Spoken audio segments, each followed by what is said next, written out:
the little girl threw her dog at the wealthy grandmother, in an attempt to become the adopted daughter of a wealthy family. The elderly grandmother was terrified by this scene. Just as the vicious dog was about to attack her, the little girl blocked the way. The grandmother was saved, and the girl successfully entered the wealthy family. But Mira had no idea that the nightmare was just beginning. When the wealthy grandmother came to the orphanage to select a child for adoption, Mira sneered and showed no interest, but this caught the attention of the butler. While other children were eager to be chosen, Mira ran faster than a rabbit, but was stopped by the butler. Mira's rebellious attitude angered the butler. The butler bluntly told her that she would never be chosen as the adopted daughter. In response, Mira decided she must become the young lady of the family. This led to the earlier scene. Mira was deeply loved by her adoptive parents. Meanwhile, the biological granddaughter was neglected. The grandmother became increasingly dissatisfied with Mira. But the good times didn't last long. Mira became seriously ill shortly after arriving at the wealthy family. Her adoptive parents happened to be out of town for work. Mira was sent to a friend's house for care. So the grandmother, instead of taking Mira to the hospital,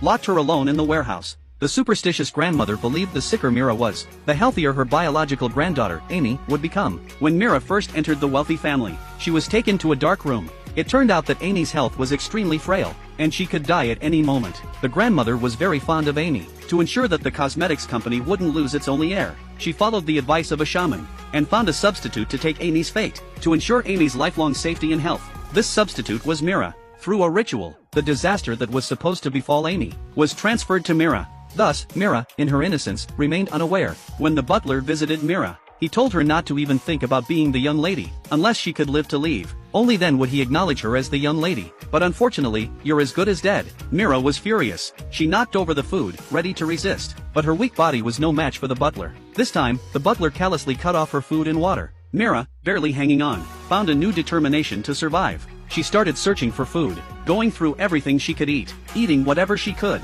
and throwing away the rest. She eventually found the 100-year-old ginseng meant for Amy. Without hesitation, she ate it. The next day, the grandmother ordered the servants to cook the ginseng for Amy. She even said that if the ginseng changed owners, then the dead would possess the living, and fate would change. Their destiny would intertwine. The servants quickly went to the warehouse to retrieve the ginseng. When the overjoyed grandmother heard that Mira had stolen and eaten the ginseng, she immediately turned pale. She went to the warehouse to check. Suddenly, the phone rang. The servant went to answer the phone. The grandmother saw the leftover ginseng. Her heart sank with pain. At that moment, the servant brought the news that Amy had gone missing. While the grandmother was on the phone, Mira, who had narrowly survived, woke up. Seeing that the rash on her body had disappeared, she was overjoyed. She was about to tell the angry grandmother the good news, but the grandmother saw Mira collapsed on the floor. It must be you, the omen, who caused Amy to disappear. The grandmother strangled Mira's neck.